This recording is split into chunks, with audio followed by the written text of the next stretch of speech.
koekjes, taart, cake. De eind van de islamitische vastenmannen Ramadan staat voor slijn in het rand van zwiert eten. Vandaar de naam Suikerfeest.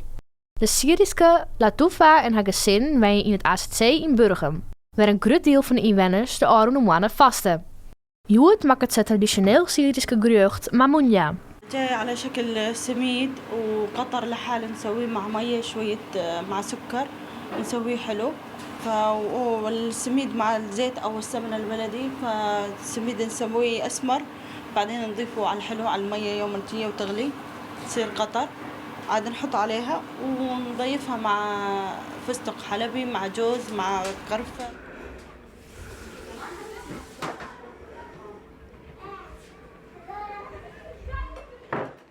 بالنسبة لرمضان بالنسبة لنا شهر القرآن، يعني شهر الصيام، شهر القيام. بالنسبة لنا كمسلمين شهر رمضان بالنسبة لنا شهر مبارك. فدائما بشهر رمضان لازم نحس بالفقير، نحس بالمسكين، دائما يقربنا لبعض. من الناحية الدينية يعني لازم نزيد عبادتنا بشهر رمضان كصيام، كصلاة، كقيام ليل. Het is Latoufa en Mohand haar eerste Ramadan in Nederland. De vastenmannen en het daaropvolgende Suikerfeest binnen echte familiebarens. Maar die van Mohand en Latoufa binnen net in de buurt. Het is voor haar een trees dat ze zo'n soort moslims om haar heen hebben in het AZC.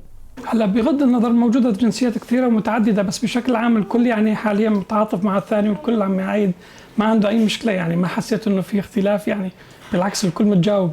Ben kennen haar een geloof net op met Eid al-Fitr. Zat het Suikerfeest officieel hiet. Ze krijgen yield, snoep, cadeautjes. De volwassenen gaan bij haar bezitten. Mohand en Latoufa gaan jouw deel bij haar een Irakeeske bolje. Daar het al liekevolle zwiertigheid op tafel staat.